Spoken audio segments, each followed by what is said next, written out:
Hello and welcome to Kai Chi Alchemy. You can call me Katchi. This is a space of love, y'all. Good morning, good afternoon, good evening, good night, wherever you are in the cosmos today. Thank you for joining me here today.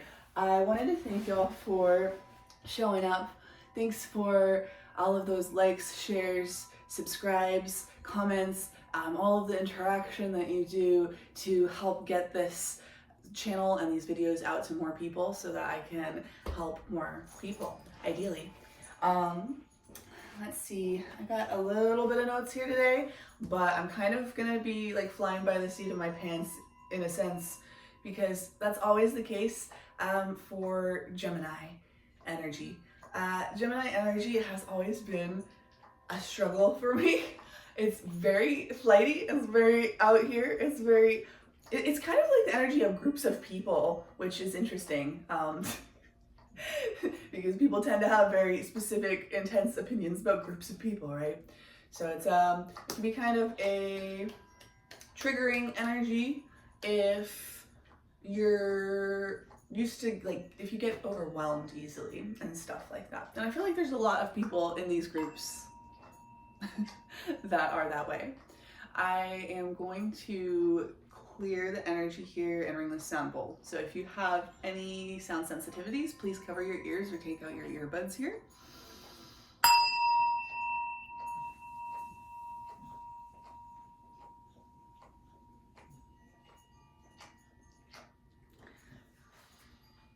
Right, so thank you for co-creating community with me.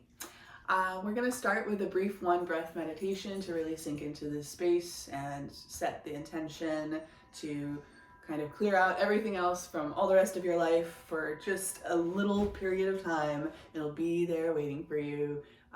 You know, what you're gonna eat for lunch, or that coffee date you have to reschedule, or like your dirty dishes in the sink. It'll be there later, okay?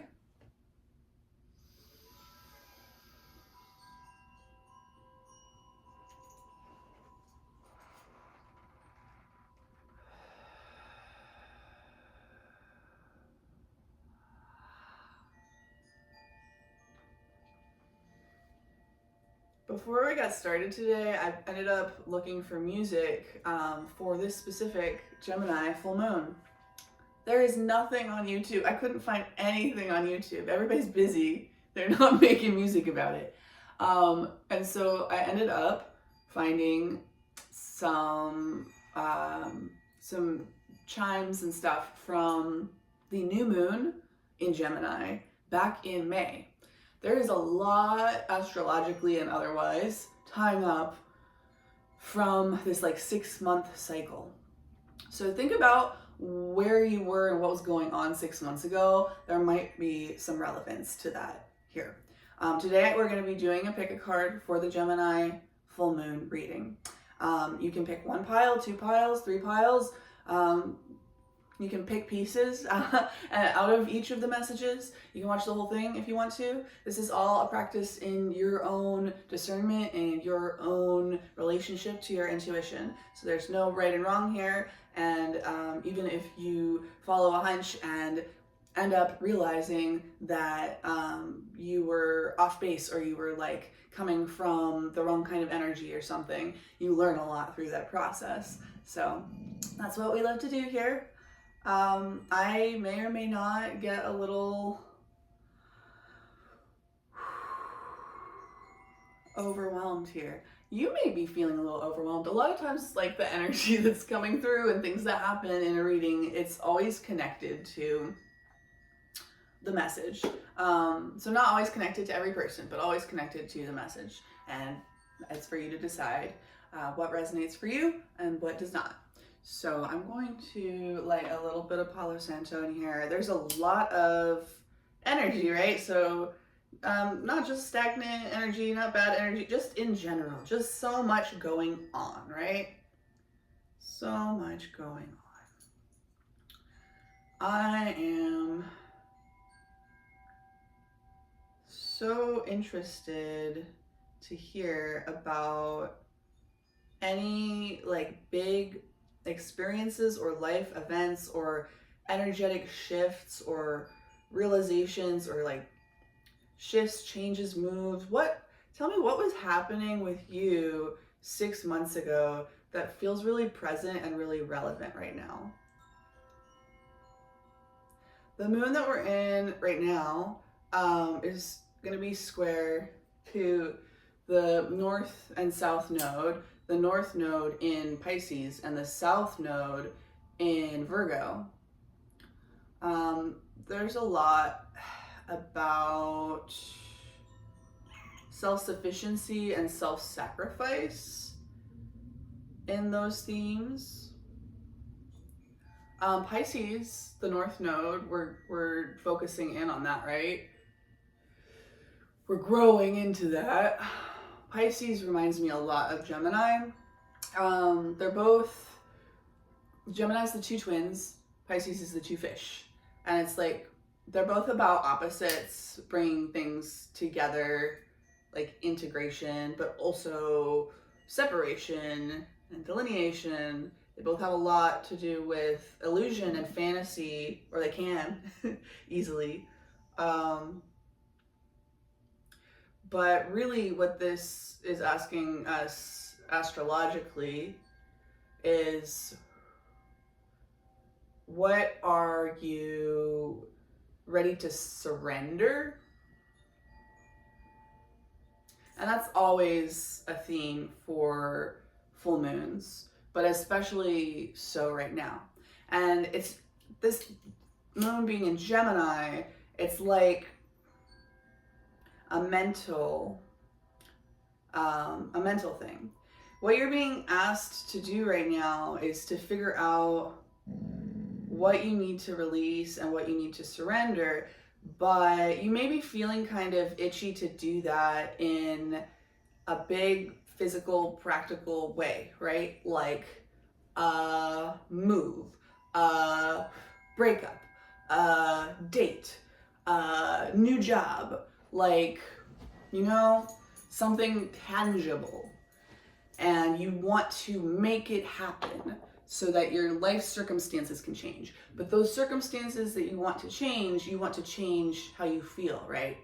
And where you're feeling, well, your thoughts and your feelings feed into each other. And so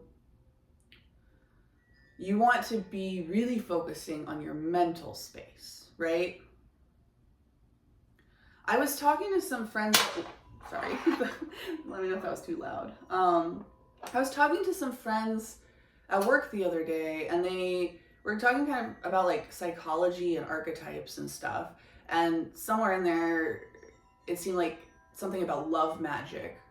And I just couldn't help myself but like butt into the conversation, because I always get sketched out when people are curious about love magic, because most of the time love magic is like a dark magic. It is a thing where you're intending to like alter people's free will choices and shift their energy so that you can get what you want, right? That's, you know, like when people do spells and potions and light candles to make somebody fall in love with them, or to even, you know, to alter somebody's behavior in any way. It doesn't have to be love magic. This is just dark manipulative magic. And magic is manipulation, but the thing is, you don't want to be manipulating things outside of yourself, because you don't know enough about them. You're only a master of yourself, and just barely. And so you really need to take all your resources and focus them inward. Focus them on your mind. So you need to focus on the thoughts and the patterns and the things inside of your mind that are creating the circumstances that you're so itchy to get away from. And then follow through from that. It'll change your feelings, it'll change your reality, it'll change your choices and your actions. But start with the thoughts. That's the message, okay? I could talk for 5 hours, you know me. So I am just gonna get right into the piles today. hope for the best. Thank you for being here with me today. Holy Child, Holy Spirit, Holy Father, Holy Mother, please be here with me now. Allow me to channel for the collective, to assist them, to guide them along this process of releasing and surrendering thoughts and internal patterns and limitations and beliefs that no longer serve them, that are no longer serving the greatest and highest good of the collective at large. And we're gonna start today with the first pile's energy. I got 3 songs. So we're gonna see how this goes. This first pile is I Believe in Being Ready by Rising Appalachia. I don't think that there's a lot of words in this song, like a lot of lyrics. There's also Tiger's Eye here, maybe relevant for you. Inner strength, right? Protection. I Believe in Being Ready is kind of, almost kind of like a nod to Revelations and stuff, I think, honestly. It's like a little biblical. But it doesn't have to be. It's like the symbology of it. So, I believe in being ready. I believe in being ready. I believe in being ready, for the time is coming near. Brothers, sisters, please get ready. Brothers, sisters, we get ready. Brothers, sisters, please get ready, for the time is coming near. We'll turn round and just start over. We'll turn round and just start over. We'll turn round and just start over, for the time is coming near. Oh, there'll be signs and wonders. Oh, there'll be signs. Oh, there'll be signs and wonders, for the time is coming near. Ma'am, do I need to let you out? Can you control yourself? Okay. We're gonna do this. Can you get out? I know you're just gonna scratch at the door, right?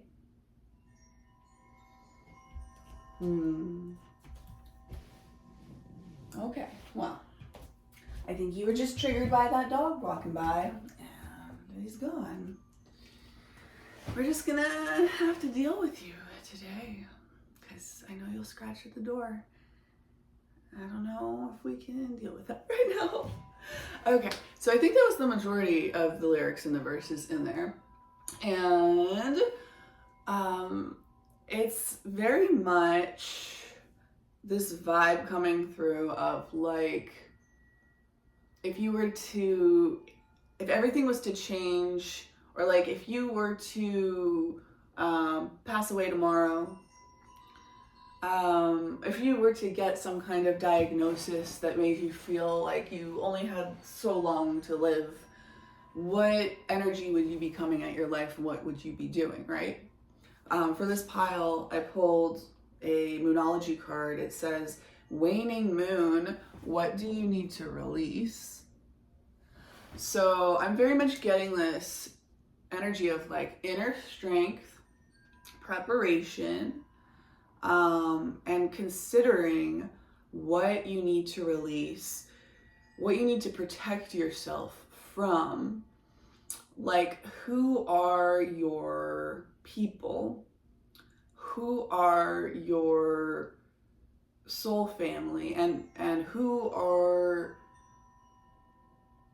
what are the people, places, energies that are going to support that version of you that you would be if you got that diagnosis tomorrow, right?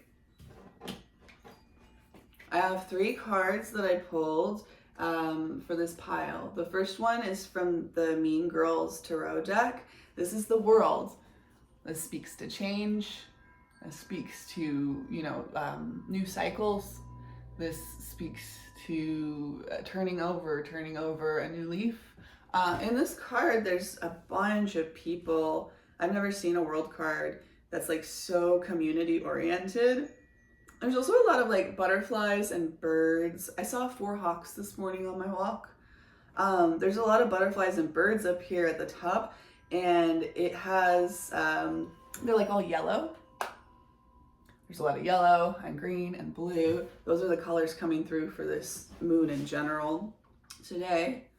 Yeah, community. That's Gemini. That's connection.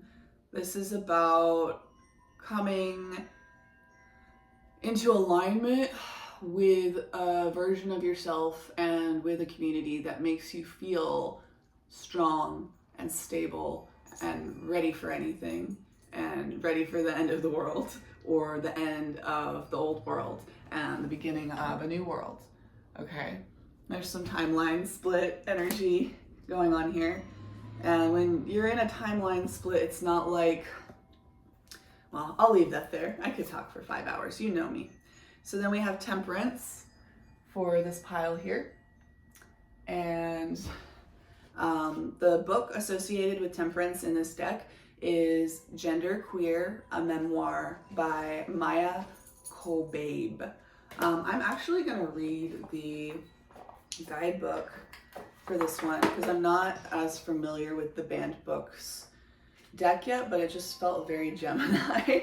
I'm not usually very comfortable with Swords energy, but well, in a community sense, right? I fear communication and other people's shadows coming out in communication with other people. But as far as like reading and learning and writing and that kind of thing, very all about that. So there might be something about creating a safe space for you to express yourself. Because I mean, there are definitely places and people where I can be more of that authentic, unanxious, unoverthinking kind of space. Okay, sorry. Temperance. We're gonna go to the major arcana here. The World card in this deck is Looking for Alaska by John Green. That may or may not be some kind of confirmation for you. Okay, here we go. So, representing balance, patience, and moderation, Temperance encourages the blending of masculine and feminine energies to achieve harmony. As Kobabe reveals in her memoir, only when you explore and embrace all aspects of yourself will you feel whole. Genderqueer has faced censorship for its candid exploration of non-binary and asexual identity, yet the graphic novel remains a critical testament to the quest for personal truth and balance. Okay? So they're very much giving the energy of having a worldview that does not align with the community that you were born into, that you find yourself in, that is like easily accessible to you, that is like just the natural thing that you flow into. This is speaking to needing to reach out and create the world that you want to live in. This is also a lot of green and blue and yellow, interestingly enough. And then we have the oyster. So oysters have pearls, right? But pearls that come from grit getting inside of the oyster, and it irritates the creature inside of there. And so the pearl is created in response to the pain, to the irritation, to something that's not supposed to be there, being there. It's yeah, it's a pearl of protection, and it looks beautiful, but it's actually, you know, also a symbol of, and like comes out of kind of a painful, destructive, kind of negative thing, right? So you may feel really itchy and uncomfortable in some way, and it's forcing you to make changes, forcing you to become a pearl. All right. I'm going to pull just a little bit of clarification for this one from the biblical tarot and the light seers tarot, I think. I don't know, just whatever tarot speaks to me for this pile. A reminder to please take what resonates and leave the rest. Switching masculine, feminine, male, female, man, woman, future, past, whatever you need to, as needed, as necessary, as you feel called. I actually got 2 for this. They're both 5 cards. One is the 5 of chalices and one is the 5 of candles. This is fire and water. 5s speak to change. They can also speak to like expression, so changes in your expression. Oh boy. Okay, so this first one, 5 of chalices, the prodigal son. That song's also coming. The prodigal. Let's see. After he had spent everything, there was a severe famine in that whole country, and he began to be in need.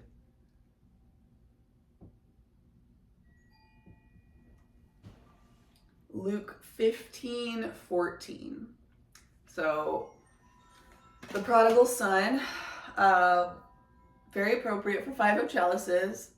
It's kind of like, oh, look at this stuff I have that I wanted, but oh, like, look at all this stuff that I didn't want to happen.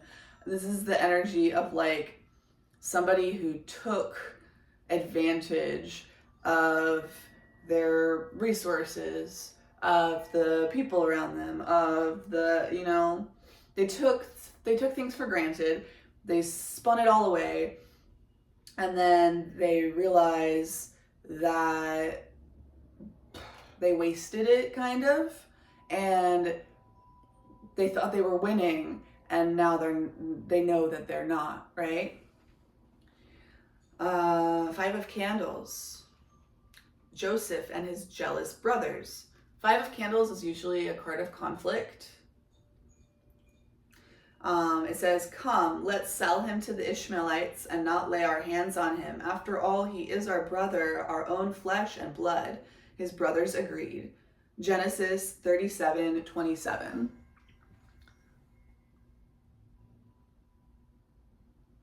Okay. So what I'm seeing here is self-destruction. Self-destructive patterns and behaviors could be relevant to aspects of yourself, obviously, things that you need to work on in yourself. Not getting swept away too much in fantasy and greed. But it could also be people in your life that after you work on that stuff in yourself, they fade away from your life, they don't align with you, you don't want to be around them, whatever. And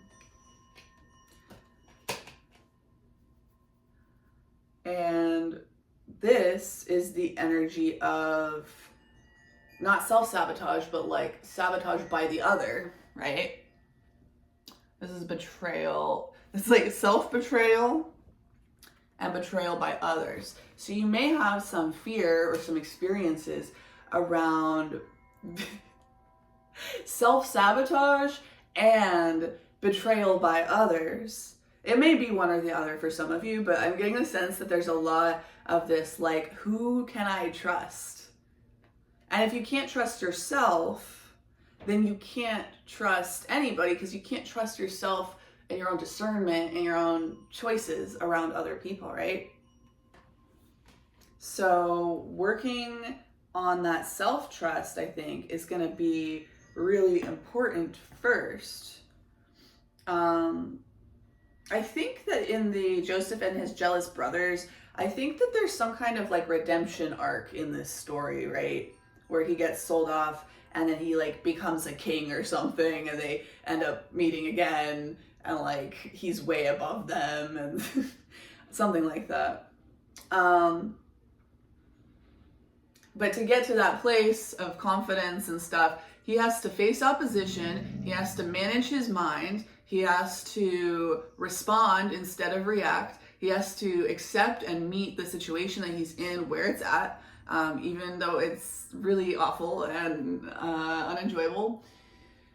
And he has to work hard, think clearly, be strategic, be faithful, be hopeful, and just like put a lot of work in and wait a long time. But I remember him having a redemptive arc in this story. But the prodigal son, this is like you go on a bender, or like it could be years, it could be hours. You go off in that energy, and then this is like waking up with a hangover. So if you can just like really have this sobriety of mind, see the self-sabotage that you've done, see the people you've aligned with that energy and brought you down, and sit in it and feel it, and so that you can learn from it. You know, if you try to explain it away, if you try to blame it on other things, if you try to make yourself feel better just because you're uncomfortable with what you're seeing and learning, if you're trying to rush through the lesson, like all that stuff's not going to help you. All right. And then let's get a Light Seers. I've been really enjoying this deck lately. If you are interested in getting something for yourself, I think we could use a little more light in the world right now, right? We got a couple, so let's see. I haven't even begun to read into the guidebook for this. It's kind of intimidating. It's one of those big ones. I got two again. Interesting. Ooh-wee. Okay. I got Six of Swords and King of Pentacles. Yeah, so again, this Six of Swords is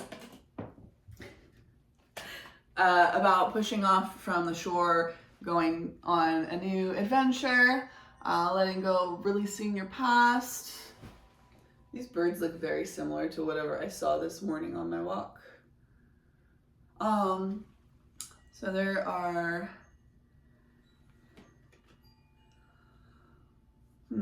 yeah, there's these three birds are kind of pulling the boat along. 3 is the number of Gemini, or like it's the third zodiac. There's a lot in there. I'm just gonna move on because I'm gonna keep these a little bit shorter today. And that's associated with the 5 of Chalices. So moving on from self-sabotage and moving on from connections with people, places, and things that sabotage the world that you are trying to or desiring to create for yourself. And then the 5 of Candles, Joseph and his jealous brothers, is associated with this King of Pentacles energy. So this is you coming into your masculine energy, into your groundedness, into your stability, in sinking into your faith and letting that ground you even when weird stuff's going on out in the world, and maybe it's affecting you in a not so ideal way, and maybe it triggers you to feel angry or jealous or scared or angry, or and you don't want to be acting out of that place. The best way to not act out of that place is to really focus on staying grounded in taking care of yourself, you know, physiologically even. So, can we get some advice for this pile as far as like actionable advice, actions that you can take in order to assist this release and this identification of what you need to release? We got that waning moon card, so this is about energy waning, energy releasing, energy going away. So I think you already know pretty clearly through your body and your mind and your emotions, but like using your body as a compass, you've been able to identify what is irritating your soul and the pearlescence that's creating in you, like identifying the growth and the learning that you're getting through that irritation. But also a big part of that learning is what is irritating me and my soul. And in just knowing that deep in your bones, you're gonna be making choices and moving in a way that supports where you need to go and how you need to move forward. This pile's a lot about self-trust. It's got a lot of like solar plexus themes to it. You know, that's very much about the self. Solar plexus is all about ego, but it's like ego in relation to community. So maybe your pride is getting in the way of you releasing certain relationships or behaviors because you identify with them somehow in some egoic manner, in some story you tell yourself about who you are or who you're supposed to be or like what's valuable or what makes you valuable. We got Ace of Cups, Temperance, and Death.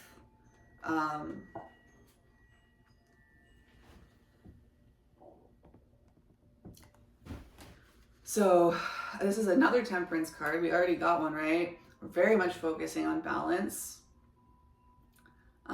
It's the 14th card, reduces to 5. The number 5 represents change and options. This is all about options. Fire, Sagittarius, shoot your shot, creating balance and harmony, practicing moderation and patience, being sensible, having purpose, finding meaning. Ace of Cups is about a wish fulfillment. So it's like Temperance is your wish fulfillment.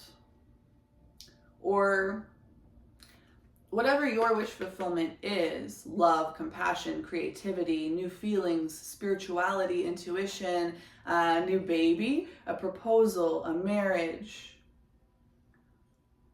some pioneering, leading, alpha, dominance, ambitious, originality. So this could be in a relationship kind of sense. It could be in a career kind of sense. It could be in some project or some community that you're spearheading. And through this process of temperance, you create the DEATH, the endings, the beginnings, the change, the transformation, the transition, the metamorphosis, the end of a cycle. It's kind of like you holding your vision, understanding what that fulfillment is, learning about yourself, learning about what you're really trying to achieve here. When you know what that wish fulfillment is, then you're gonna put one foot in front of the other, take one step at a time, take one day at a time, balance your emotions and your mind using the knowledge and the wisdom and the insight that you have so far. Just kind of like taking things one step at a time, and utilizing this capacity for alchemy and creating balance that you've developed through your experience of being irritated and developing this pearl of wisdom. Through just taking those steps one day at a time, one moment at a time, staying in the present moment, checking in with your intuition in every moment, in every decision, not allowing the patterns and like mental cobwebs of the past to be affecting the way that you're showing up and viewing the people in front of you. So there's something about like not expecting these relationships to go down a certain way, and because of that expectation, you create the patterns and the cycles of your past. But you don't have to do that if you stay in this beginner's mind, in this student mindset, in this like open, pure, meditative space. Like you let God lead right now. Okay? I think I'm gonna leave it right there for this pile today. Please cover your ears if you have any sound sensitivities.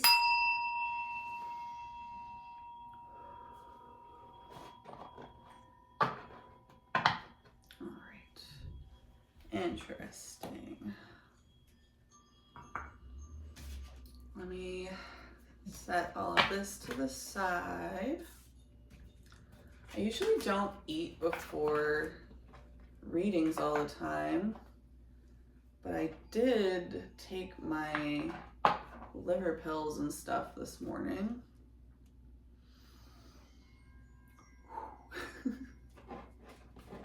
So it both gives me more energy and makes me a little more spacey. Interesting. Might be something about feeling a little unbalanced lately, or like extremes. Yeah, so getting into temperance energy. Whatever that means for you, it's going to be a little bit different for every group.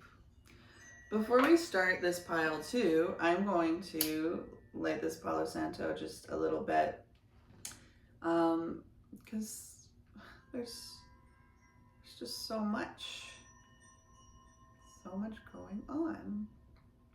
We could use a breath. In fact, for this group, why don't we do another brief one breath meditation here. You can put your hand on your heart and your belly if you like, and you can hold it at the top if you feel comfortable with that.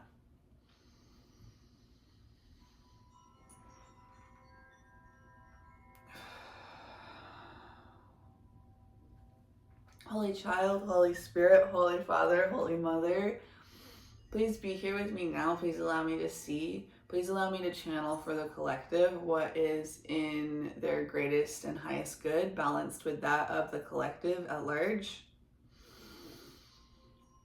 For this Gemini new moon, and for this group, I channeled the song They're Not Like Us by Kendrick Lamar. Okay, there's so much in there, but we have green, we have hematite, so we've got grounding, need grounding. We got the Moonology card, full moon in Taurus. Your dreams need a practical plan. Okay. Oh man, there's so many lyrics in that song.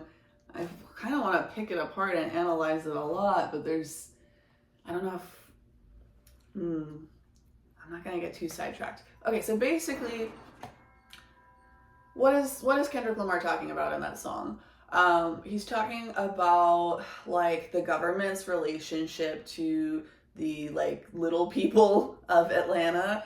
He's talking about like personal relationships and work relationships, about people that like identify with you, with some label, with some group that they think that they're a part of, that you're a part of, but then you witness their behavior and you do not align with that behavior, you do not approve of that behavior, you do not desire to be in alignment with that energy. And so maybe you're both musicians, or you're both Americans, or you're both whatever, but just because you share some kind of label or identity on the surface in that way doesn't mean you're actually aligned on a soul level.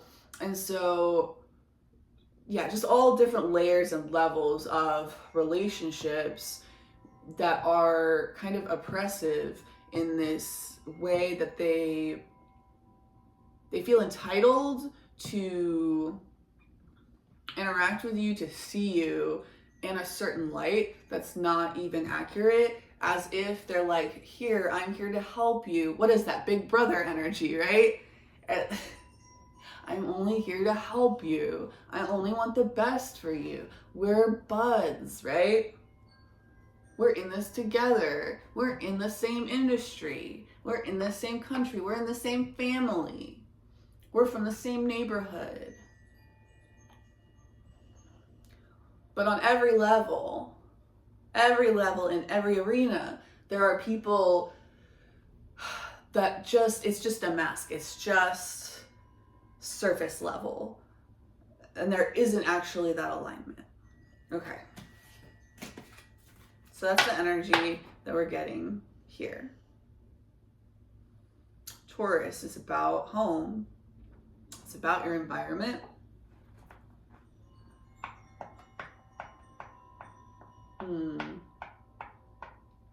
Gemini is usually about like bringing stuff together, but it can also be about delineating things and separating things, calling things out.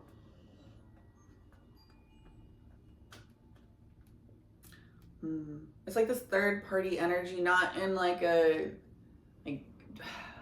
way people traditionally think of that, but it's like some kind of connection between you and God, or between you and your music, or between you and something. There's some intermediary, somebody, something that feels entitled to be an intermediary between you and your relationship to that thing. We have 4 of daggers. Interesting. Let me show you this image a little closer. I think that there's a scene this is referencing from the Mean Girls movie, but it's been a minute since I watched it, so I'm not 100% sure what the context is. But 4 of daggers is 4 of swords. That's usually a card of rest, of rejuvenation, of kicking back and like staying home and doing your own thing, of meditating, of having some blankets. And I'm actually going to read from the guidebook for this one though, because it is a very unique image here. 4 is associated with the color green, and there's a lot of that coming in here. Some Emperor energy. Also kind of like Emperor energy mixed with Empress energy, as in like that strength, stability, that king kind of energy, but in the 4 of swords arena, which is more receptive, more laid back, like this is who I am, and this is what I need, and this is what I want, and this is me. I am that I am. Okay, so we have daggers, 86, and then 4 of daggers.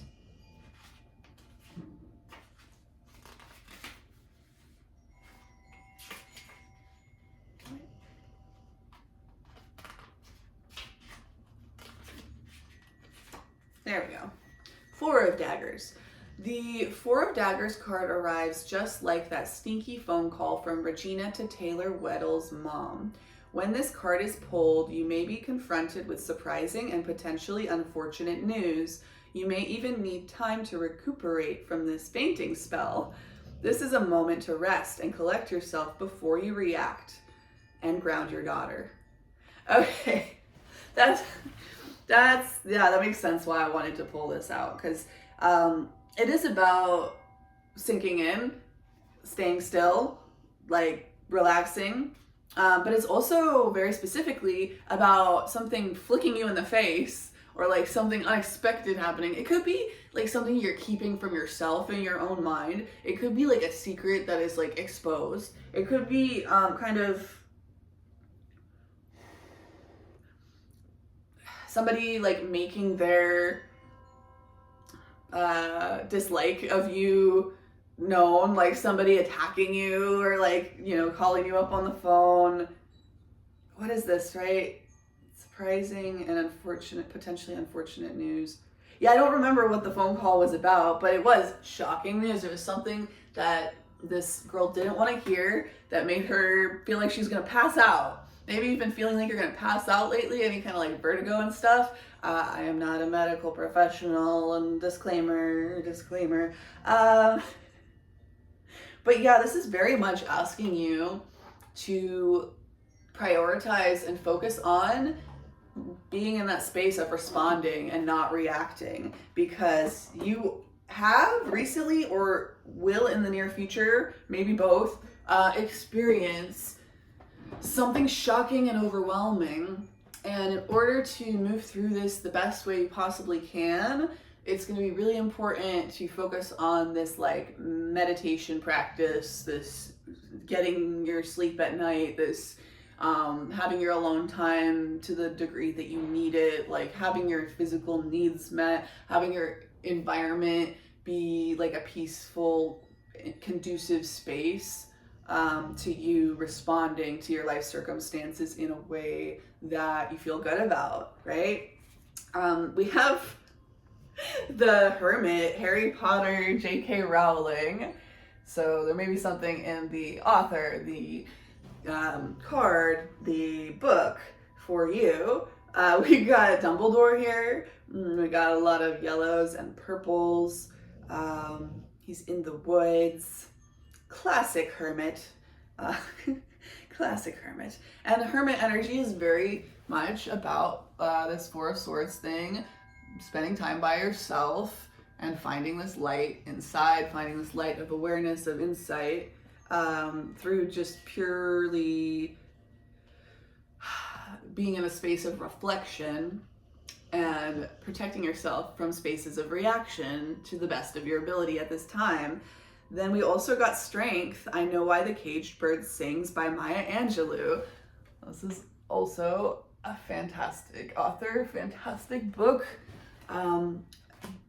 Interesting combination here. It's like finding this inner strength, finding the inner strength to remain calm under pressure. Finding the strength to remain calm under pressure, creating a home for yourself, a space for yourself, even if it's a sense of home within yourself. Maybe you're houseless right now.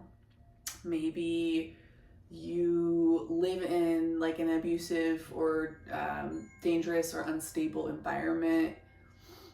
Maybe you have interpersonal issues going on in your home, but your mind and your body and your heart are always there for you.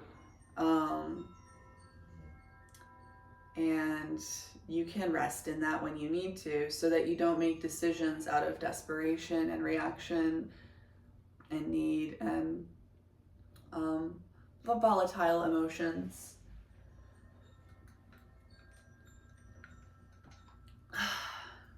And then we got Stingray.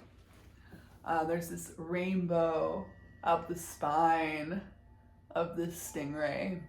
This is giving some kind of like Kundalini awakening. It's like so much pressure coming from the outside that you have to find this safety and this stillness and this wisdom inside. You're forced to focus on it so much, and there's so much pressure. Time and pressure creates a diamond. A diamond reflects the rainbow. And you have this, magnetism. You're magnetizing all of these lessons, all of these challenges and obstacles and struggles towards you. And as you're magnetizing all of this stuff in towards you, and it's burning you up, and it's creating all of this juice and all of this movement and all of this energy, and it's like this building. You're holding it inside, and that pressure gets to a point where, like when you take a crystal or you take a rock and you squeeze it and you put that pressure on it, it literally creates a difference in the electricity. Like it creates an electrical charge when you put pressure on a rock. You're being a rock right now, and you're being pressurized, and all of these lessons being magnetized towards you, all of your shadows being reflected in the world outside of you, creating all of this pain and distraction and distortion and upset and chaos and drama. And it's forcing you to confront and address all of these things within yourself that have remained in your blind spot, that have been sabotaging you, that have been attracting the wrong things into your life. And it's just coming down on you, and you're so overwhelmed, and you're like, why me? But you're also aware more and more that you're bringing all of this pressure onto yourself because it was already inside of yourself. So you're experiencing it outside of yourself. And as you feel all of that pressure, there's just going to be a moment where the electricity starts to flow. So we're pushing in, and then there's like this explosive energy of change, of growth, of evolution, of truths coming to light, perhaps. This could be on a global scale in some ways for some people. We'll see how that goes. Interesting. Okay, I'm going to clarify just a little bit for this group. We're going to pull from the Biblical Tarot to start. All right.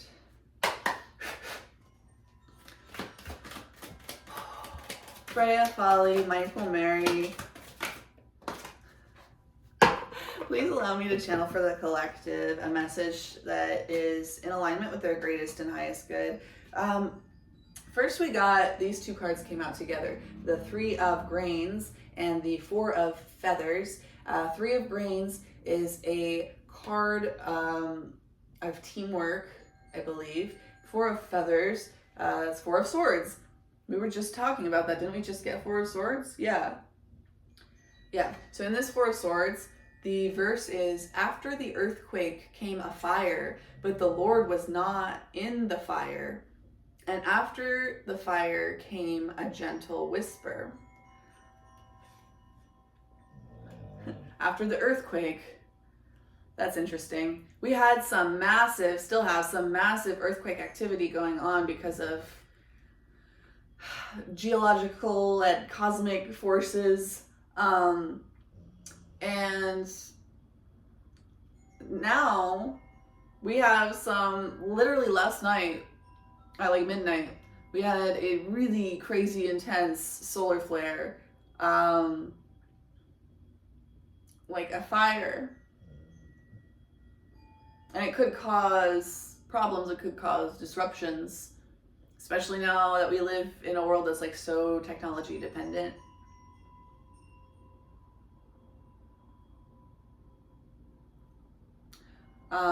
So if something happens with that, then things are gonna get real quiet, right? I might not see y'all for a while, kind of thing. This is 1 Kings 19:12. So he's in a cave right here. That's very, very hermit energy. It's kind of like you're looking out on the world from a little bit of like an outsider's perspective. Like a little detachment could be useful for you right now, honestly. And then for 3 of Grains, it says, as for this temple you are building, if you follow my decrees, observe my laws, and keep all my commands and obey them, I will fulfill through you the promise I gave to David, your father. 1 Kings 6:12. That's interesting that both of those cards are from the same book.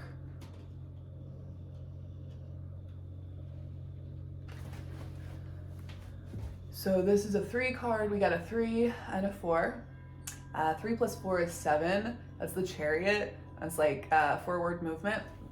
But it's like forward movement in working together with people that align with you. This could also be about like teamwork, but between different parts of yourself. The 3 and the 4 is giving like Empress and Emperor, right? So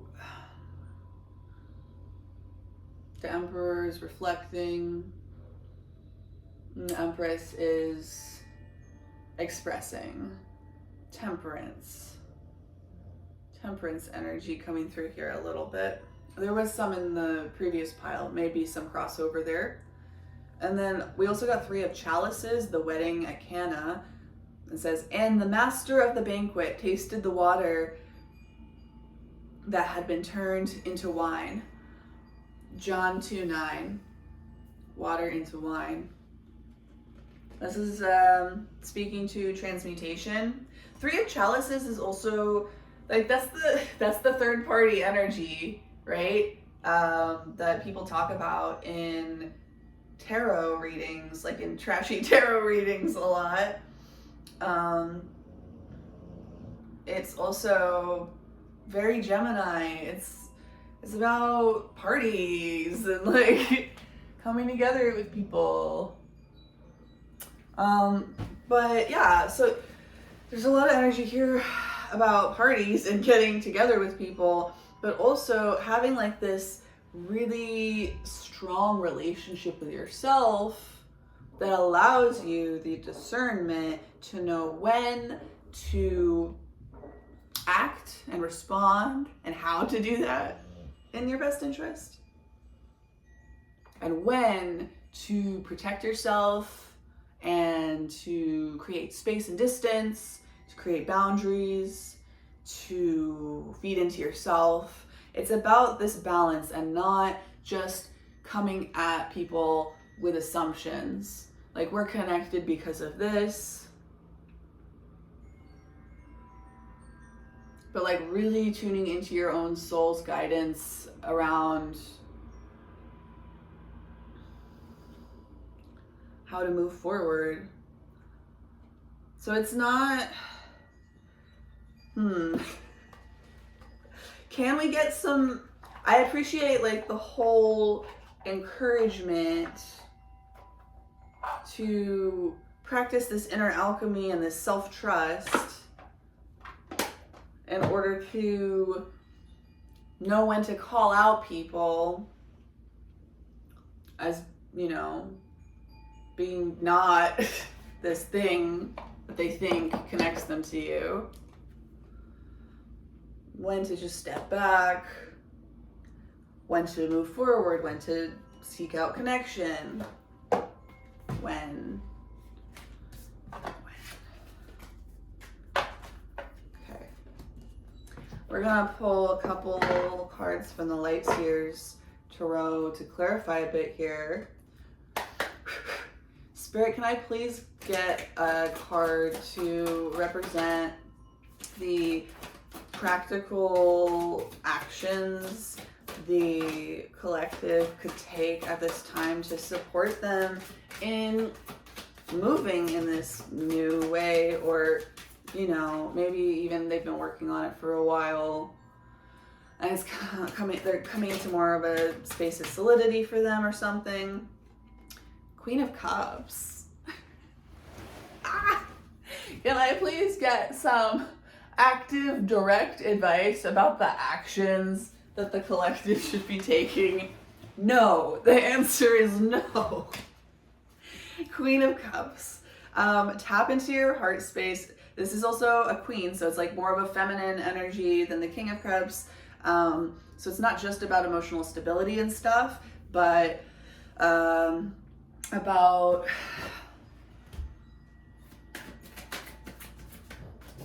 what is the difference between the King of Cups and the Queen of Cups? The King of Cups is really good at like holding space for people and being emotionally stable and doing that for different parts of himself and all of that. But the Queen of Cups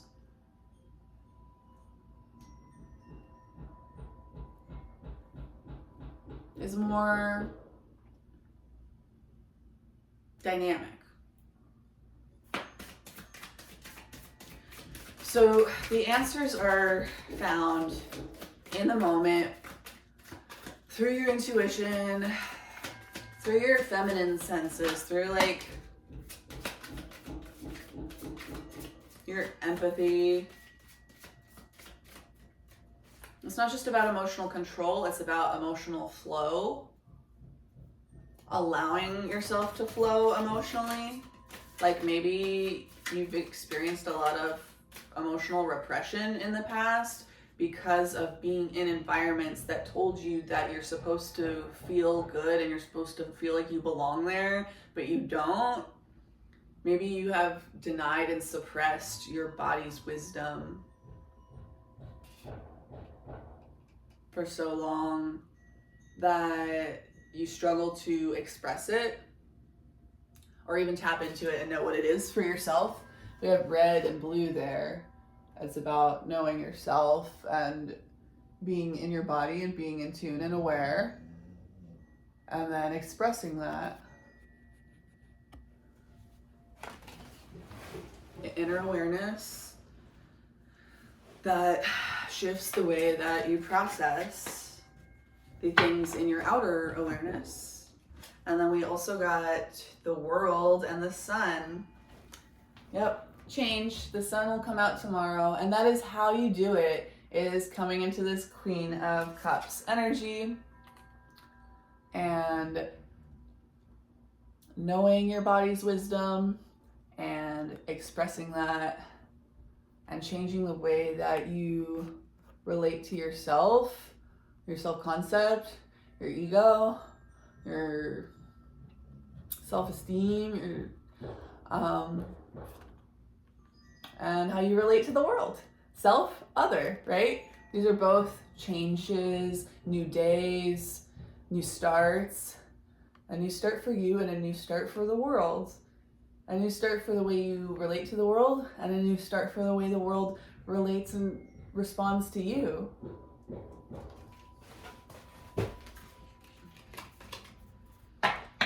Not always easy, but simple.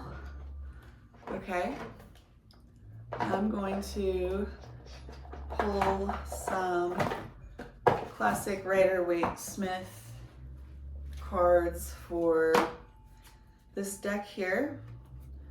For They're Not Like Us with the Hematite, the full moon in Taurus. We are reading for a full moon. 2 of the 3 cards that I pulled for the piles are full moon cards. And it's also Taurus and Scorpio, so there may be something about the Taurus-Scorpio axis here, in addition to the Pisces-Virgo axis. Taurus and Scorpio. Okay, let's focus in on this pile 2 here specifically right now.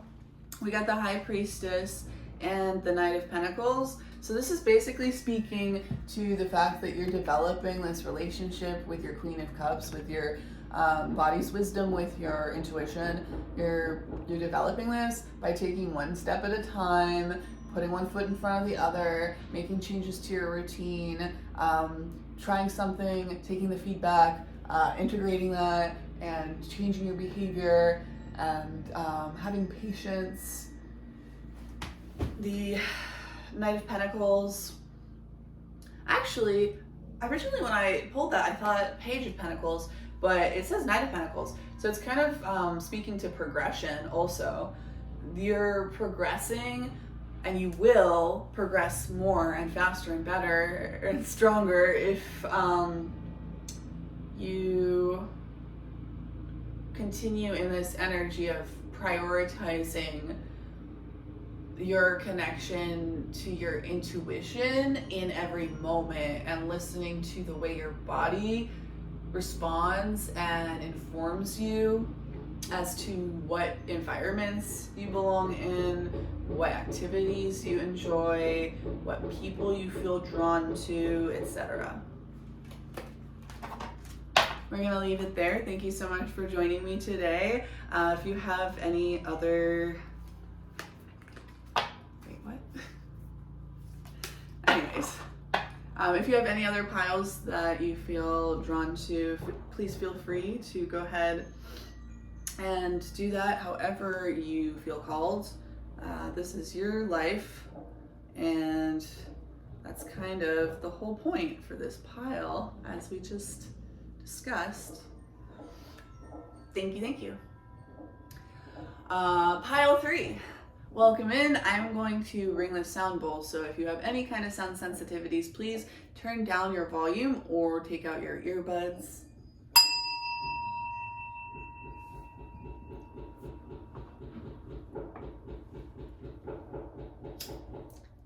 And my apologies for the construction coming through. I feel like they weren't so loud when I first started, and so I thought maybe I was gonna get away with it.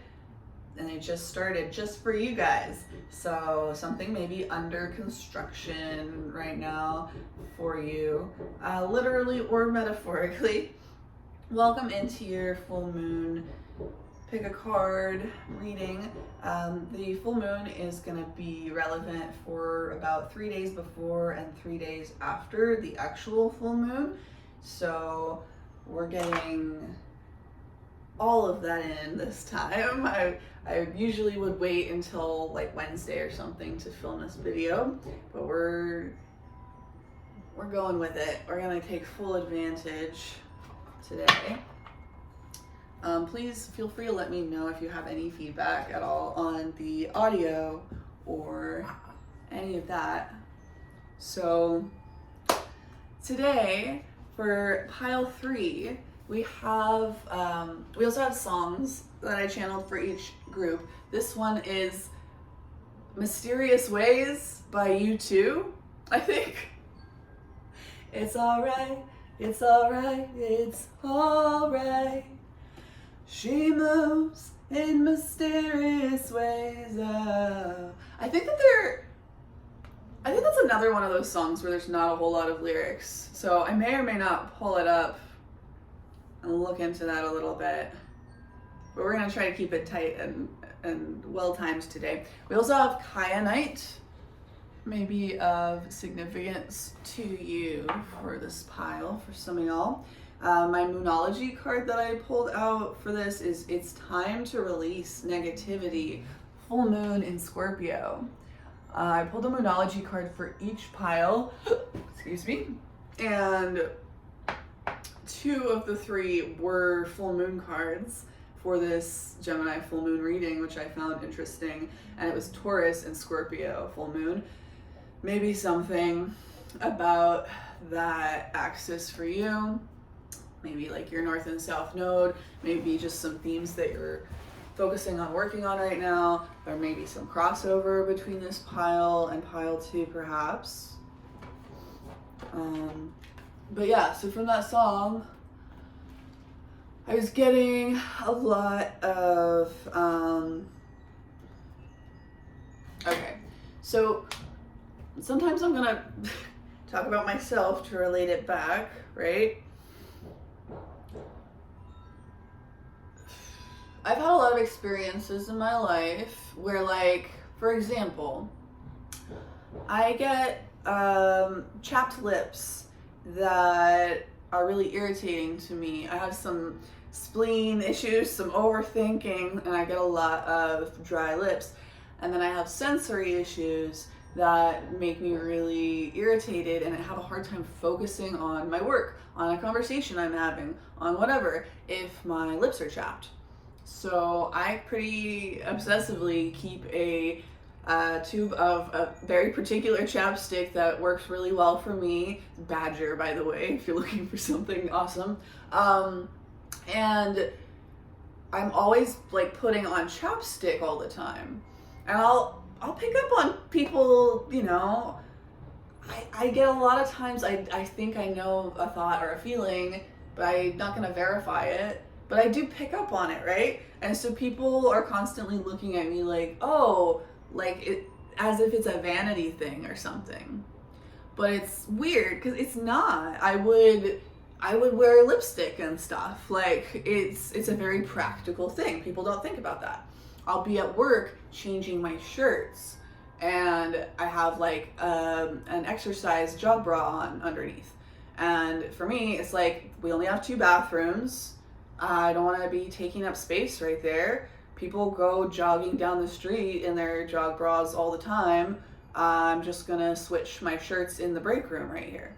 And like some people would look at that and they would have this reaction of like, are you trying to like show off your body or something? Which is hilarious because for one, I don't think that people want to be looking at my body necessarily.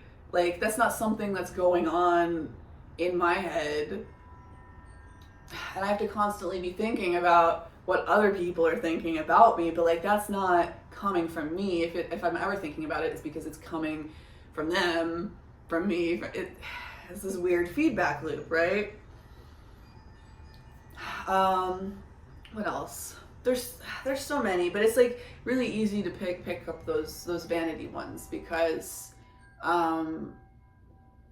if you try to push back on that, you pick up that somebody's seen you a certain way, and then you're like, hey, I just wanted to let you know that I think the way you interpreted this behavior is not actually like what was going on there and what was behind it. Because usually when people behave that way, it's like they're being defensive, right? And so it puts you in like this no-win situation. It's like people are trying to analyze you and understand you based off of patterns that they have witnessed, that they've learned about, that they understand from their past experiences and research, and that can be very useful, but it also has its limitations, especially as getting this kind of glitch in the matrix energy, right? It's like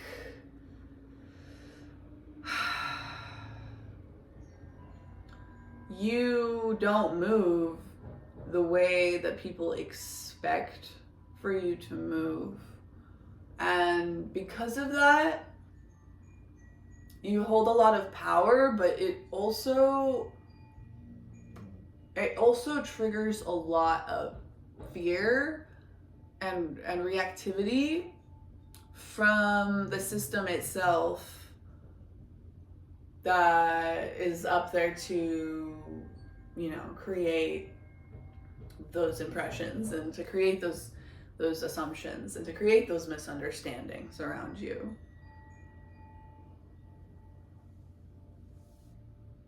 And so when you're in environments where people really can't see you because every action you take represents something that isn't true to you, it's like you live in a different world. I'm gonna pull up the lyrics to that song one sec.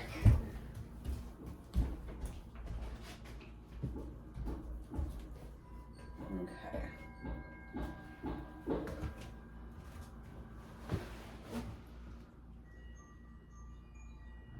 Serious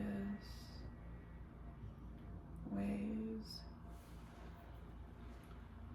Lyrics.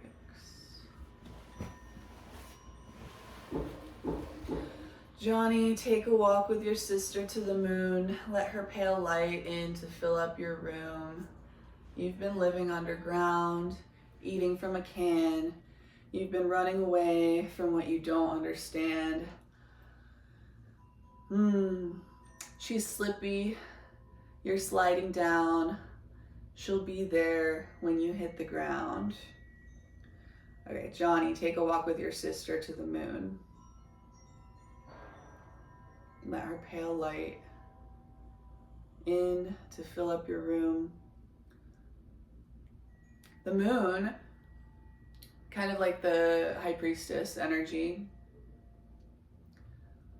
Johnny, take a walk with your sister. It's like masculine and feminine. Let her pale light fill up your room. We have the full moon right now. That's appropriate. Let the light of the high priestess, the energy that she moves in mysterious ways. She, the moon. You've been living underground, eating from a can. So it's like you've been hiding away. It's like some kind of almost like agoraphobia energy. So either you've been misunderstood a lot, and so it's caused you to just kind of avoid people and avoid the world. Eating from a can. Like, you know, eating your provisions that don't go bad. Like, you know, agoraphobia vibes. Seriously. You've been running away from what you don't understand. So it's like the outside world is running away from understanding you because they don't understand you and they want things to make sense the way that makes sense to them already. So instead of actually being capable of open-minded, open-hearted student mindset, like looking at you and being able to perceive and being able to learn, it's like, even if it's not in the physical, just energetically, mentally, they're running away from you because they don't understand, and that scares them. That's where fear always comes from. We don't understand. Because really there's nothing to fear. But we don't understand everything, so we fear anyways sometimes. So it's both that people in the outside of you are running away from you because you scare them and you confuse them.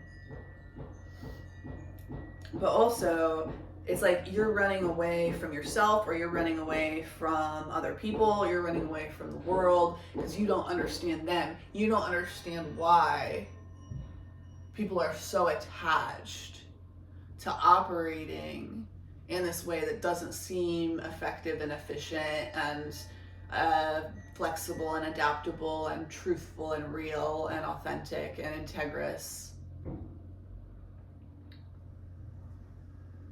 So it could be any number of combination of those things. She's slippy, like it slips through your fingers. It's hard to grasp. It's hard to understand. It's hard to get a hold on. It's hard to manipulate. It's hard to control. A glitch in the matrix.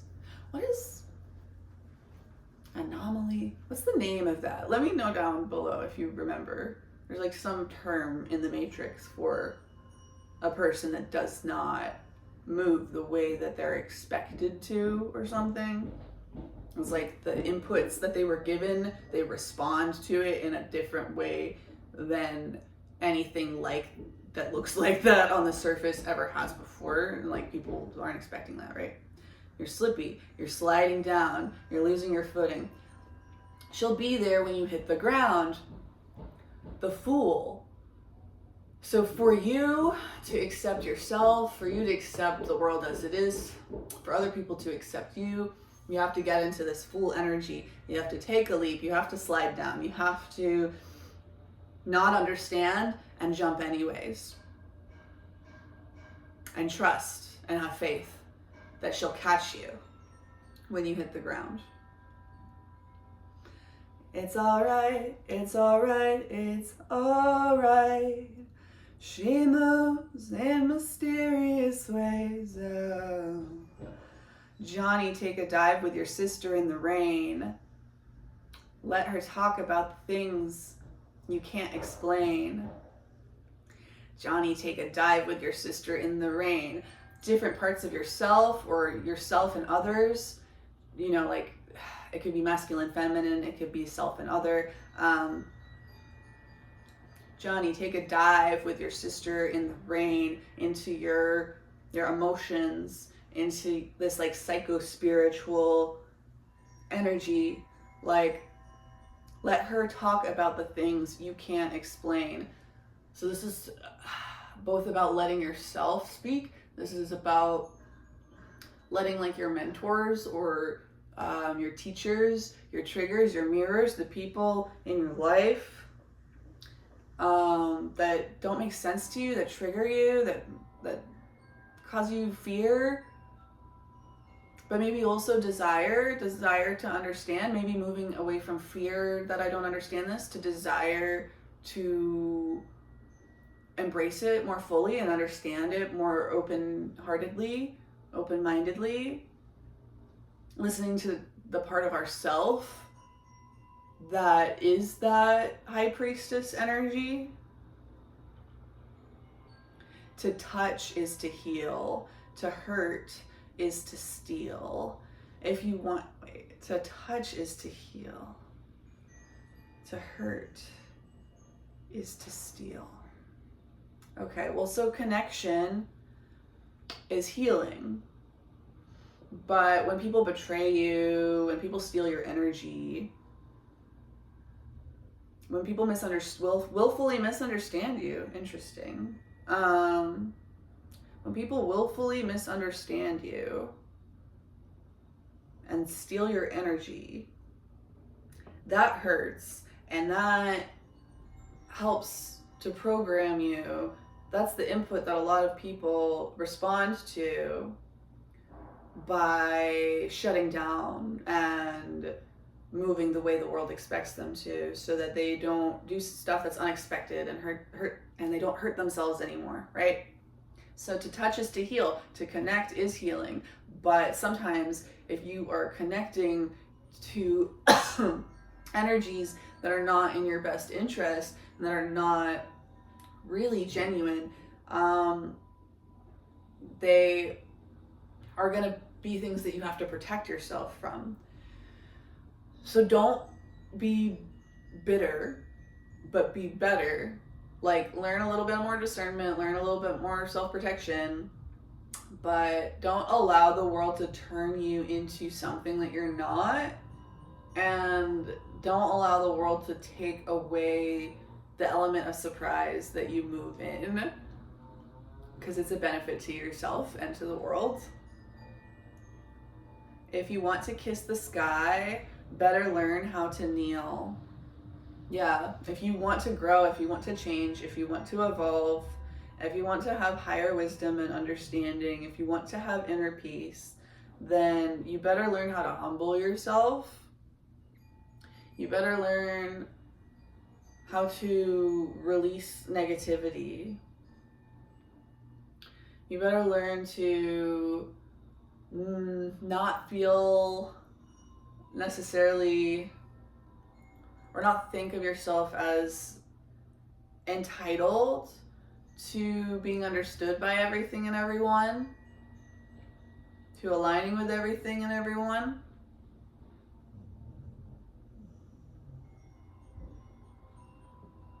On your knees, boy.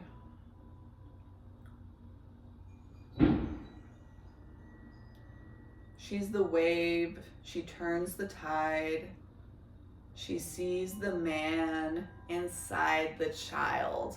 Ooh, yeah, okay. So it's like, you also may see the potential in people. You may meet people and like see their soul. You may meet people and see their higher self. You may meet people and like really can't help yourself but to just like see and focus in on all of their positive qualities, and that is a great, beautiful thing. It can help bring people up and out of themselves and grow, and it can be good, but it's almost like this stoking pride inside of somebody. isn't always, like, they're not always going to be ready to step up to that. They're not always going to be ready to grow up.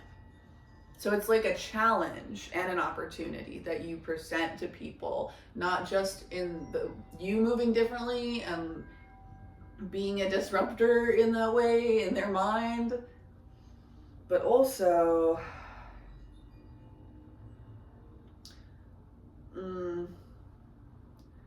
you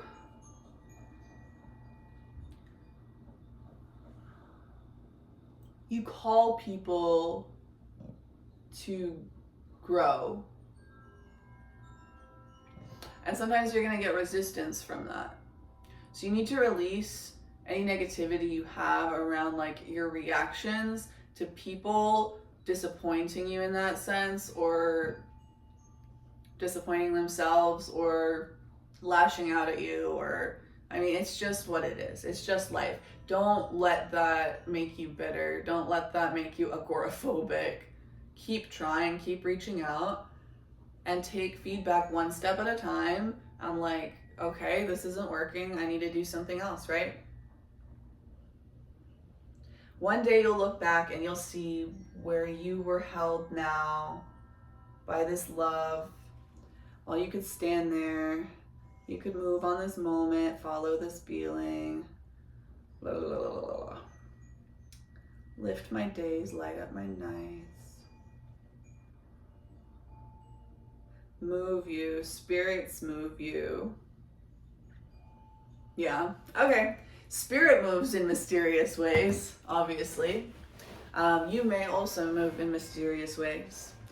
It may be a mystery to you how the world moves and operates and why it does that, but it's important to come into a space of acceptance, because you influence the world and co-create the world, but you did not, decide the world. We have the Hermit. I've been getting a lot of that in all of these piles today. Not 100, getting a phone call. I don't know if that's gonna interrupt the video. Let me know down below if there's any audio or video issues there. So we have the Hermit from the Mean Girls Tarot deck. Then we have the Hanged Man, The Giver by Lois Lowry. I have not read that book in a minute. It's a very good one. It's all about perspective, right? In The Giver, everything's black and white, and this kid, I can't remember if it's like a process or if it's like something he's born with or he fights for, but he ends up seeing in color and other people don't. And there's some kind of like freedom and liberation involved in that, and he gets the emotion back, he gets the color back. So it's like you had this experience of a lot of fear being triggered, whether it was in yourself, in other people, in the world, in your relationships. Like, there was a lot of fear, and that brought out a lot of hermit energy. Maybe in other people, definitely in yourself. Maybe you've even been hermiting from spirit or, from the world. There's some kind of hiding away. And this is the Hanged Man energy, which is also very hermit energy, very reflection, but it's like coming from that space of reacting to the fear of this tension that you're witnessing and experiencing between different forces and people and things, and witnessing that tension. Oh, we've got the raccoon here, black and white, right? Seeing in the dark, fears, scrappiness, earth. Okay, so this is all three of these cards. Also, full moon and Scorpio, release negativity. This is all like,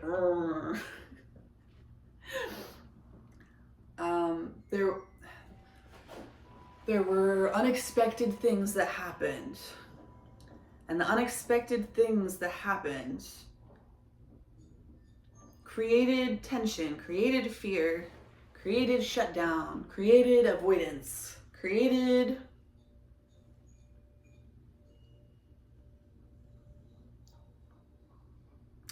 a dulling of your senses, a dulling of your emotions, a dulling of your perceptions. Maybe there's some part of you that like fears your own perceptual abilities because they move different, they scare people or something. There's a lot about fear here and about sitting with that and reflecting on that.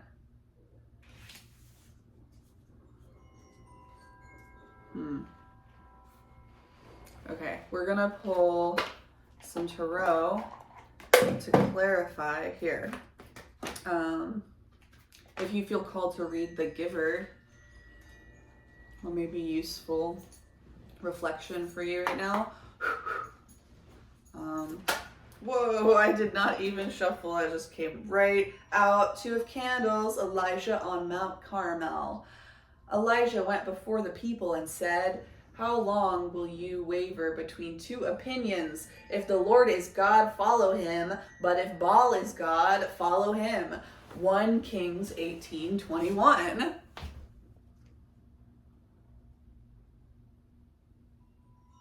Yeah. Know who you are, know where you're going. Don't be afraid to make your judgment. And, you know, the people that said that Jesus was God, they were heretics. The people that said Baal is God, they are heretics. Like, whatever you believe, whatever you align with, whatever is true for you, it's going to imply opposition. And the only way to avoid that opposition is to entirely contort and conform yourself around whatever it is that you feel like people are expecting out of you, which is a really hard thing to even do because everybody's kind of expecting a different thing. And then everybody's kind of expecting that everybody's expectations are aligned, but they never are. I've started so many organizations and schools and stuff where it's like real excitement, real connection, like we're all working really hard and stuff, we're moving forward, and then we hit these walls and we're like, oh, we were never aligned in the first place. How did we get this far down the line? And now there's all this drama and tension because there were underlying misalignments that we didn't even try to investigate in the beginning because we made all these assumptions because it felt so good to assume that we were on the same page, we were building the same thing, we did have the same goals, desires, values, and it just becomes very apparent in bumping up against each other and sharing space that that isn't the case. So sometimes it takes time and pressure for these things to be revealed. Spirit, whoa, that just fell out. Things are just falling out. I don't even have to do anything. Interesting. Oh, we got Page of Swords and Ace of Wands here. I'm just gonna leave that there for now because I want to make sure to get at least one more card from the Light Seers deck by Chris Ann. 5 of Cups. Okay. 5 of Cups is actually, I'm feeling called to read from the guidebook. I never have done that with this deck yet. I'm looking forward to that. We also have 3 of Wands on the bottom of the deck. It's a very similar energy to 2 of Wands in some ways. But that was just interesting. She's got like her surfboard and some like kind of Sagittarius vibes going on there. Okay, 5 of Cups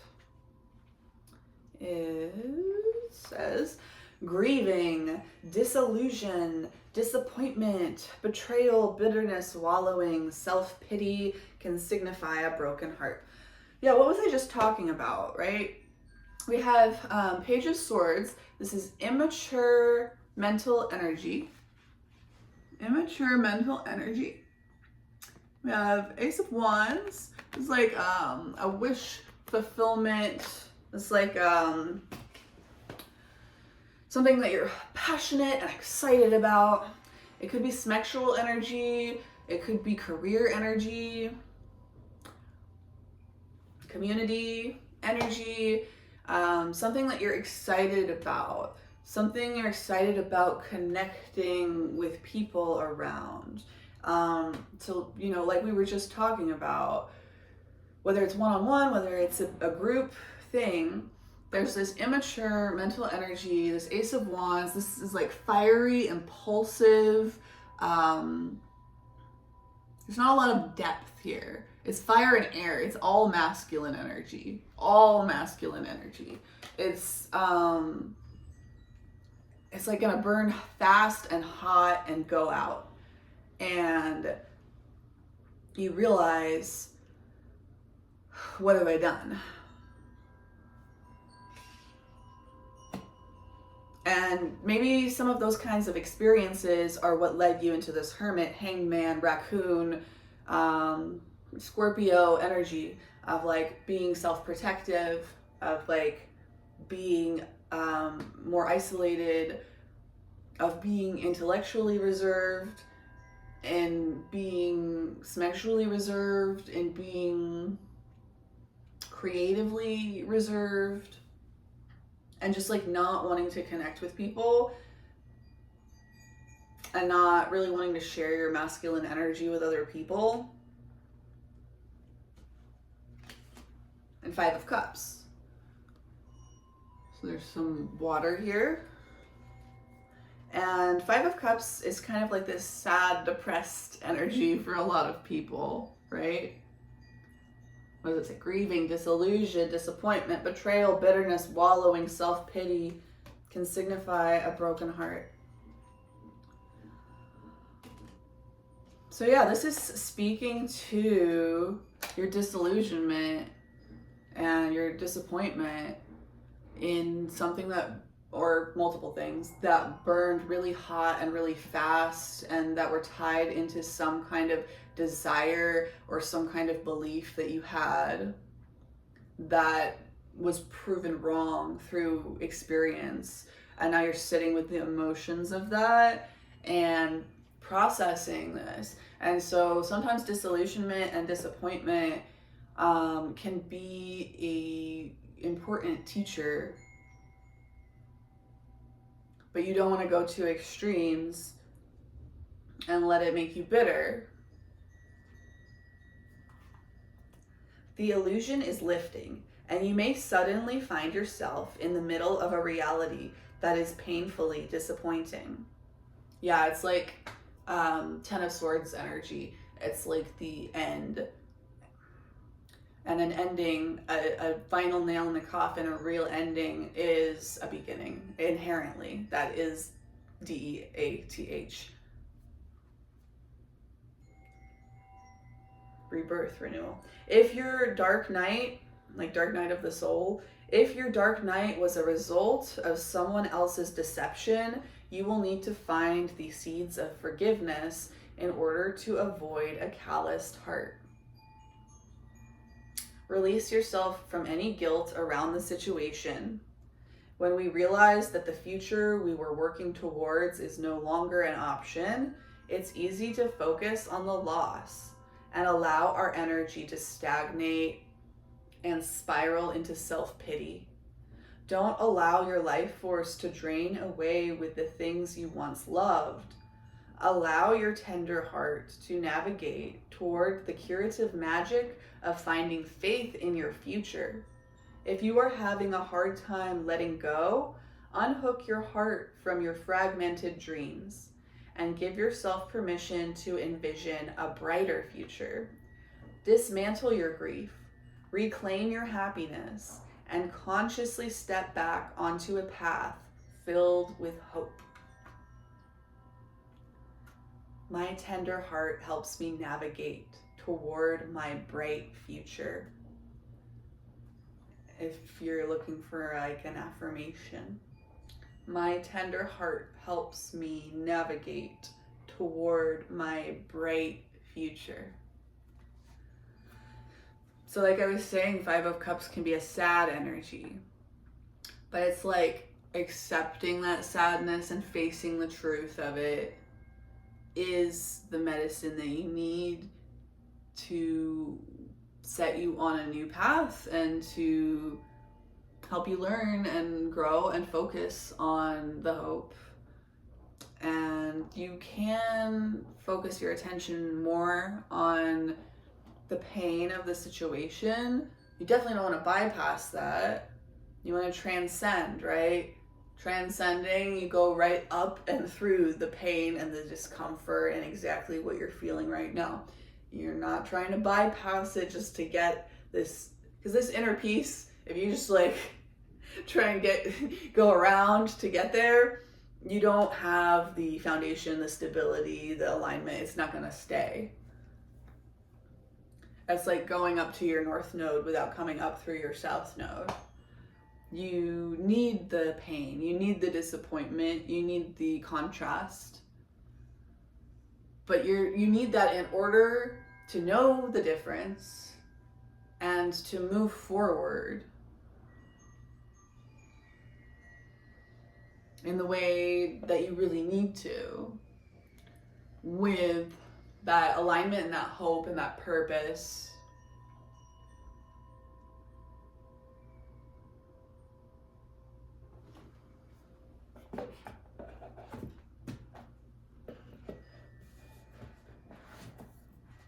That alignment and that faith and that purpose.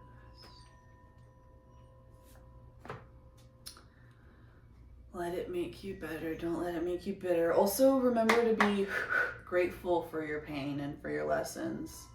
Just that gratitude alone is gonna do things biochemically in your body and will help you get through this tough time easier, better. We have Knight of Swords. Ambitious, action-oriented, driven to succeed, fast-thinking, defending beliefs. Right. So, there may be some defensiveness in you around accepting this painful truth. Like some pride, some beliefs, some like attachment to ambition, success. There's like some ego coming off of this card.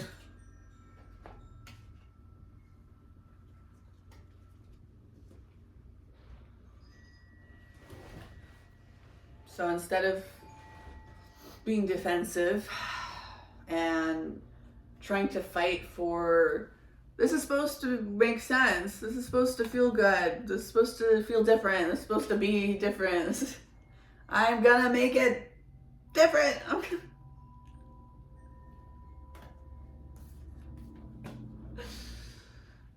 Acceptance, feeling your feelings, feeling the pain. Do not, well, your ego will defend itself, but don't let it run the show. That's basically the thing. And then we have King of Cups and Five of Cups. Another Five of Cups. King of Cups, Five of Cups. What I'm getting off of this, we were talking about King and Queen of Cups in the last reading, and King of Cups is kind of, let's see, emotionally balanced, compassion, diplomatic, control, balance, supportive leader, tolerance, empathetic. So the King of Cups is very empathetic, but is also very logical in a way, and is very like controlled. It can be very helpful if you need to hold space for a lot of people's really intense reactions and feelings and stuff, without like adding your own piece of that. So it is a kind of compassion, it is a kind of support,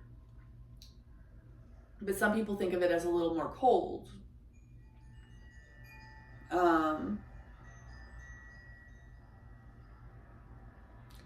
a little more stern. It's like tough love. Yeah, King of Cups. Tough love. Tough love around the Five of Cups.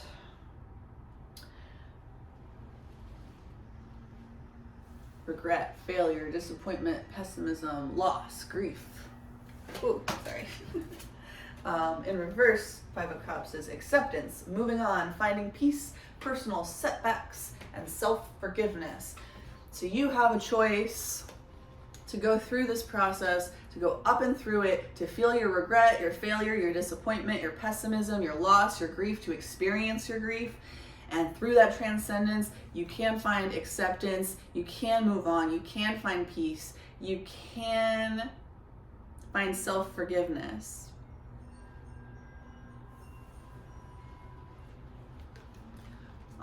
But it's only gonna come through this tough love energy from the King of Cups. That's like, yes, all of that is accurate, all of that is true. I see how you feel. I understand why you feel that way. Like, I'll hold you while you cry. Now get back up. And we're moving on. And this is 3rd decan Aquarius, 2nd decan Pisces for the King of Cups. So it's like extreme detachment and extreme permeability. That's so interesting. It's like he really connects with people's heart space, with people's emotions, but in a way that does not add anything new. It doesn't react. It's like a container. It's like this divine masculine energy within you that you need to develop in order to have the strength to sit with your emotions that are extremely unpleasant and uncomfortable around grief and disappointment and loss and setbacks and failure. If you failed at something or you got hurt and you like hid away and that was your response, I mean, you may act tough, but you're a little sensitive. You're a little more sensitive inside than you want to admit, and that's where the avoidance comes from. And so, yeah, focusing on developing that like inner father archetype energy for yourself and practicing holding that space. Okay, so can we get some advice on how to develop this King of Cups energy in pile 3? Like,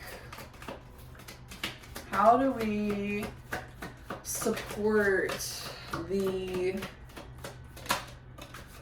groundedness, the stability, the detachment to confront our most challenging emotions in a way that does not lead to excessive isolation, bitterness, numbing?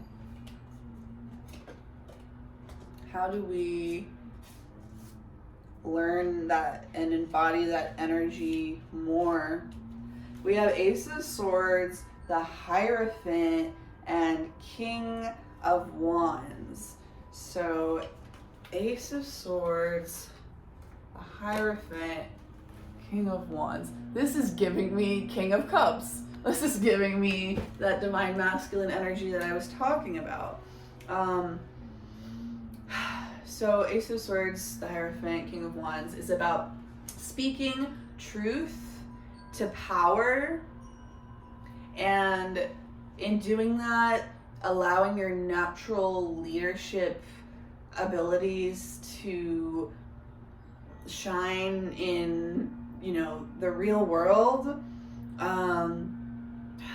for you to become a visionary and an entrepreneur, to focus on the bigger picture, to focus on overcoming the challenges in your life, to focus on your career, to develop this level of maturity and almost like self-sufficiency. And you may already have a certain degree of this, right? But it may be built on institutions, traditions, religions, societal rules, social approval, conformity, like binds and bonds and covert contracts. Like, there may be some sort of structure in the world that has certain expectations, right? It's like, this is the matrix. It can also be God, but in this circumstance, this is the matrix. This is the control grid. This is the church, basically. Like, your leadership and your fiery energy and like your success, your performance. Maybe you're being performance minded from a place of trying to protect yourself from the reactions of the church, whatever that symbolizes for you in your life, family, government.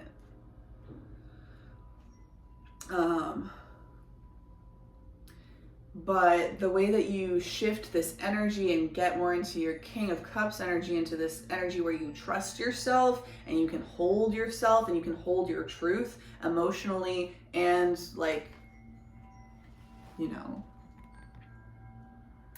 factually, like,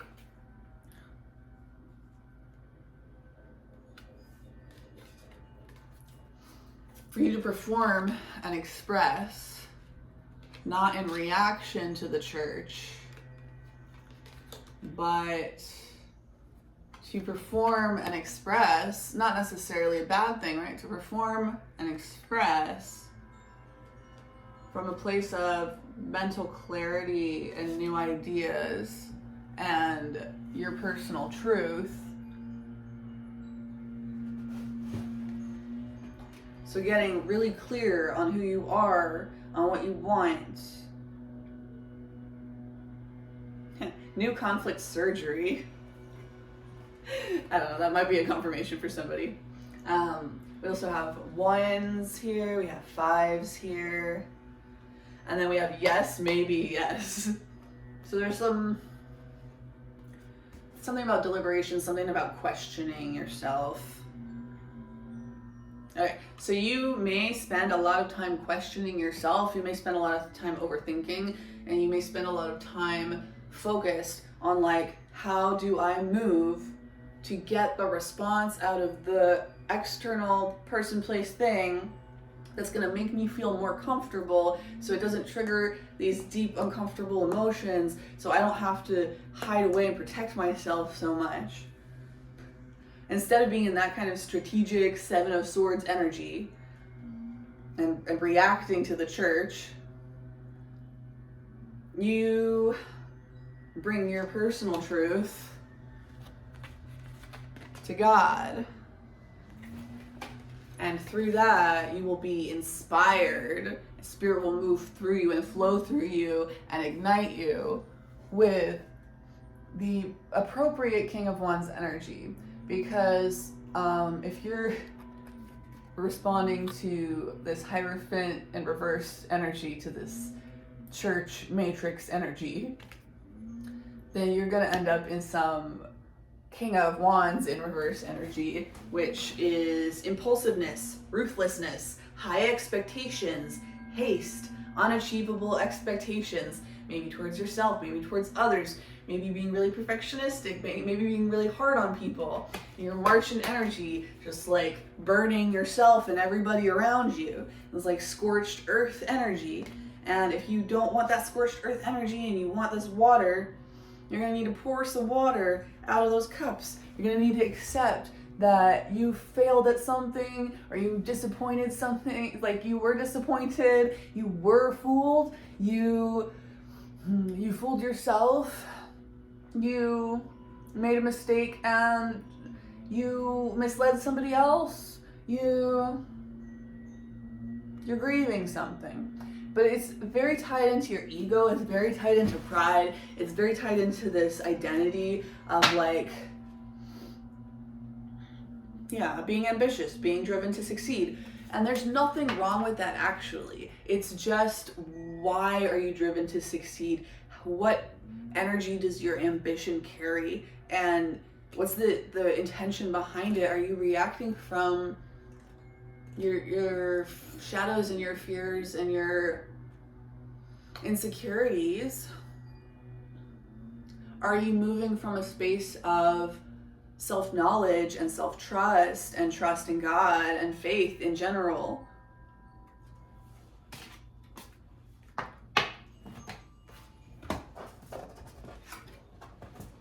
Wow. Interesting. Okay, well, I am going to bring the sound bowl here because that was a lot. Please cover your ears if you have any sound sensitivities.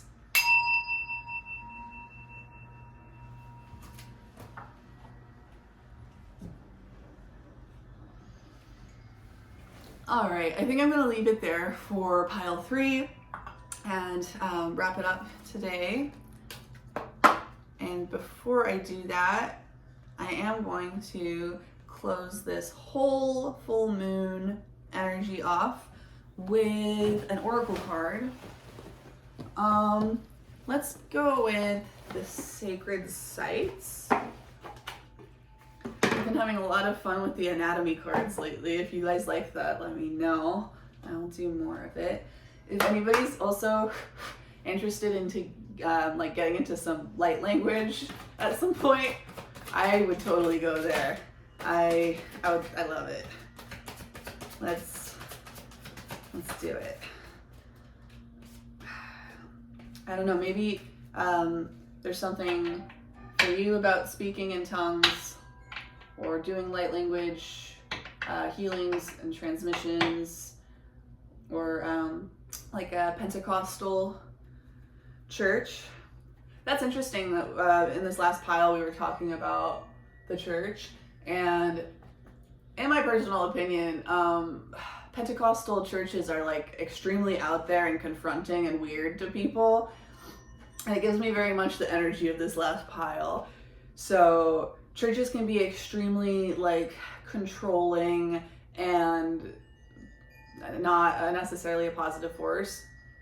Not to say that all Pentecostal churches are, but it's just more that energy of like being different, being misunderstood, moving in different ways. So I don't know, if you're trying to find that self-acceptance and like channel your inner truth, sometimes it can be good to like bypass the monkey mind to get into channeling, like speaking in tongues and stuff, because it's expression beyond this manipulative, maneuvering, strategic part of our brains.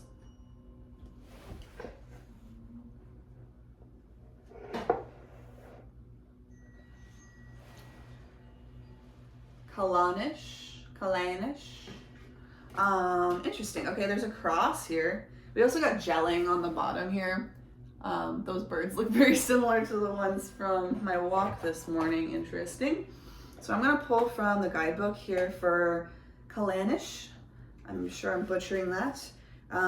It's in Scotland. Page 36. Energy focus alignment. Location, Isle of Lewis, Scotland. Lower world past. The underground cavern shown on this card represents your memory, while the water weaving through it has the power to align your energies and to heal you. At play Here are the Scottish sea fairies, the merfolk, a purifying presence in the seas around the Isle of Lewis. Legend has it that the Callanish stones were erected perhaps as long as 5,000 years ago by a Gaelic bard dressed in a coat of mallard and swan feathers, who arrived with a tribe of black-skinned people who brought black swans tethered by silver chains. Look through the eye of the closest swan on the card and dive deep within yourself to explore memories of a past hurt that still lingers. Perhaps the event had a positive outcome that you missed before. For example, losing a particular person may have allowed you to join a new group of friends. To heal your hurt, draw on the restorative power of water through meditative swimming or bathing. A swim or a bath is always a real good idea during a full moon. Wow. How on point for really ties all of these piles together. I love when that happens. Thank you, thank you, thank you. Middle world, present. The arrangement of stones at Callanish resembles a Celtic cross. Callanish is aligned with lunar activity. Every 18.6 years, the moon, seen from the site, appears to skim the womanly silhouette of a nearby mountain range, vanishing for a while only to reappear as if reborn. Contemplate the card. Fairy lights dance in and out of the stones as guardians, one white and one black, keep watch. Between them, they balance the chaos and order in your life. They are a reminder that what is made in the dark will be born into the light. Your thoughts all have the potential to become manifest for good or for ill. If you are wrestling with ideas about doing things differently, then know that you need to give the situation time to come into a better alignment. Before you act, it would be worth sounding out somebody neutral about your ideas.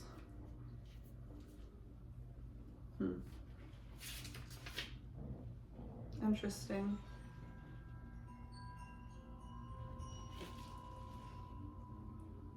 Okay.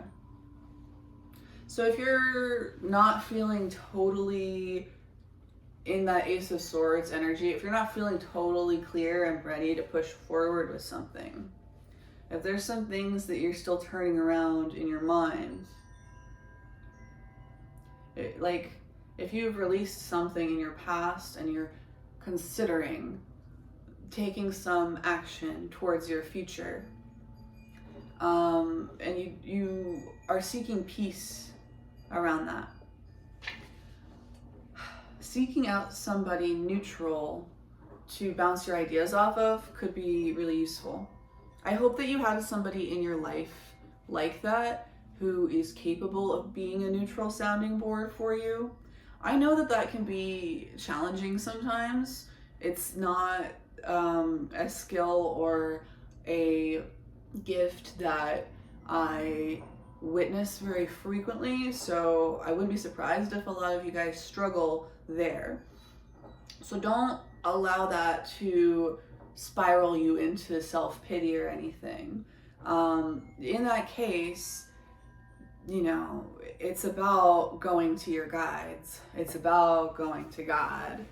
It's about seeking support and seeking a neutral eye, something to look at your problems from a fresh perspective. So that could just be your higher self. That could just be spirit. That could be something you address through your prayer life. That could be something that you address with a friend or a family member or a mentor. If you have somebody in your life that you feel to be a pretty neutral sounding board. Okay. Upper world potential. The constellation of Cygnus, the swan. Interestingly, I pulled the swan card yesterday. The constellation of Cygnus is the primary celestial focus here. Also known as the Northern Cross, it has the shape of a Celtic cross, as above, so below. Could it be that the purposefully erected stones at Kallanish were situated above flowing waters deep in the earth and imbued with encoded memories? This site calls to the part of you that can, no matter what struggles you face, bring about order and stability from which you can move forward with confidence when you are ready to do so. Know that there are always at least two sides to every argument and idea, and that the best decision for you can only come from an understanding of both. Don't be afraid to take a stance, but inform yourself well before you do so. Okay. I mean, there's definitely an energy of caution here, but caution is different than fear. So staying grounded in the present moment, staying in our bodies, staying connected to our intuition and to our body's wisdom. Not rushing forward in an itchy attempt to free ourselves from discomfort. But moving forward from a place of true alignment and flow.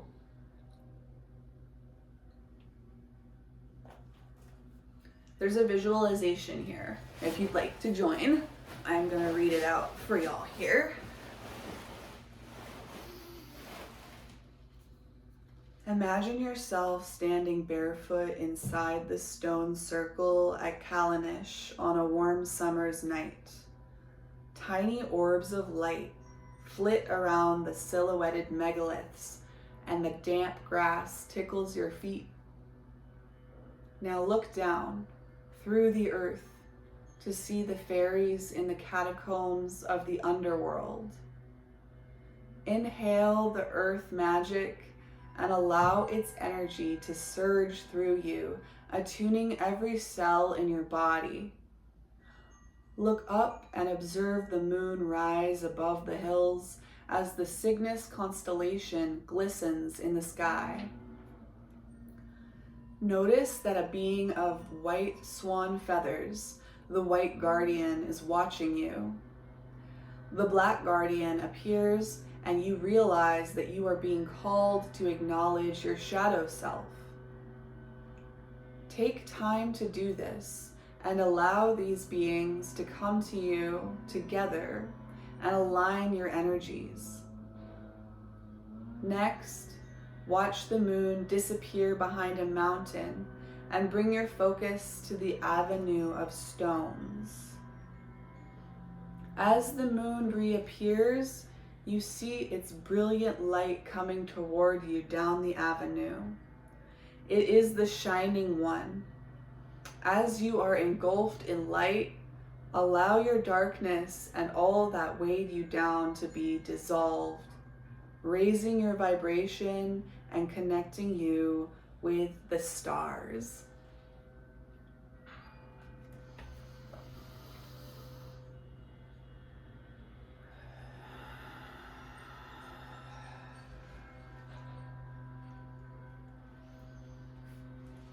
That's interesting that she was talking about through the earth to see the fairies in the catacombs of the underworld. The underworld. In the astrology right now, we have Mercury coming up out of the underworld for the first time in a while. There is some communication coming through.